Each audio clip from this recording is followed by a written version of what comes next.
Ngayong araw nga pala ay mangingilaw nga kami ng isdang matambaka at tara samahan nyo po kami sa aming pangingilaw ngayong araw. Dahil nakahuli yung kaibigan namin ng 2 piraso ng isdang matambaka at ngayon nga mga badi ay kikilawin namin ito. At kung nagtataka kayo kung bakit ako nagtatagalog ngayon, ito kasi yung pinagawa ng aming guro. Mag-video kami habang nagtatagalog at sa madaling salita naman mga badi ay mag-vlog kami na may makakuhang impormasyon ng mga manonood na kagaya ninyo. At dito hiniwa na nga ng kaibigan ko yung isdang matambaka para kilawin na namin ito. At habang naghihiwa yung kaibigan namin ng isdang matambaka ay may tumatawag nga pala sa amin at di ko inasahan na dumating na pala yung isa naming kaibigan. At ito nga pala yung isa naming kaibigan na palagi na lang tumatanggap ng malinis. At dito hiniwa na nga ng pinupino ng kaibigan ko yung isdang matambaka at para maiwas na rin kami sa bukog. At isunod naman natin tong kamatis na hilaw at kailangan hilaw at hindi pwedeng hinog kasi naman malambot lang at di ko alam dahil yun na yung nakasanayan ko. At habang napapansin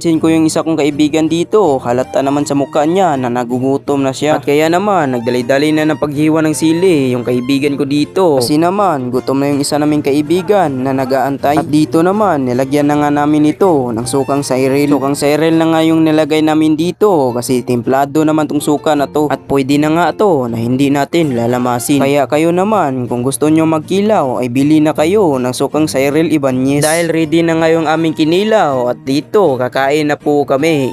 Itadakimasu.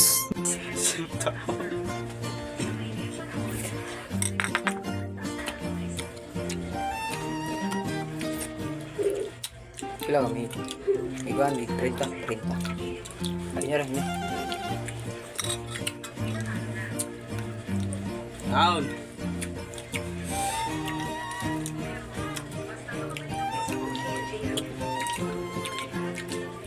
At hanggang dito na nga lang yung video natin at salamat sa panonood. Sana natuto kayo kung paano gumawa ng kinilaw. Oo nga mo.